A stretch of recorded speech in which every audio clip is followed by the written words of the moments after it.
either heart-driven, smarts-driven, guts-driven, or what we call luck-driven, which is really about attitude and relationship.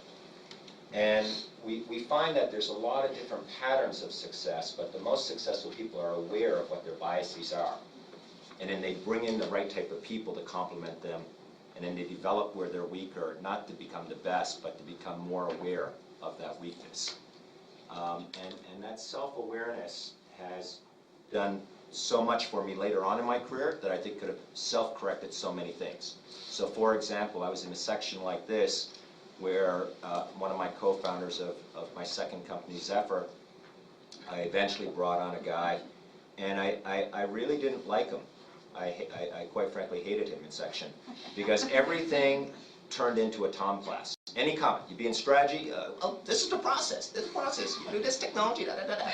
And then like, you know, like we're in a strategy class, like, oh, what's competitive advantage? It's about this process, like, you know, and then like, you know, we're in a marketing class. Well, the marketing process should break down, like, I mean, just this squeaky voice, it just like killed me. I was like ready to kill the guy.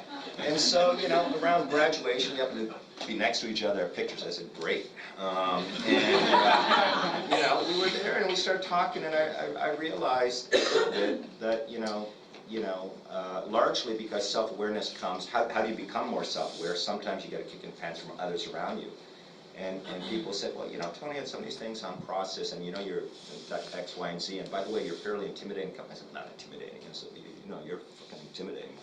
Like, you know, like, and having people tell me that, and that this guy would be a good person to have on our team was very helpful, and thank God I brought him on. He was the most critical person, and what I wish is that we would have, we've continued being great friends that work together, but I can't think of any single person that was most critical towards our scale-up. And I think I could have fixed a lot of things earlier with greater self-awareness of bringing in the right complement of people to fill in a lot of weaknesses. I won't go down them. As I listen to these guys, I can tell you a dozen things I wish I'd learned earlier. This is a whole session. Okay. We'll reconvene at 3 p.m. today. At your house? Dave? So my question is, what are the biggest reasons someone shouldn't want to be a founder? I'm taking the opposite. Yeah, so let me give you an example. If what I'm about to do would embarrass or intimidate you, you shouldn't be a founder. But I'm going to hijack the meeting for just a second because my company, I just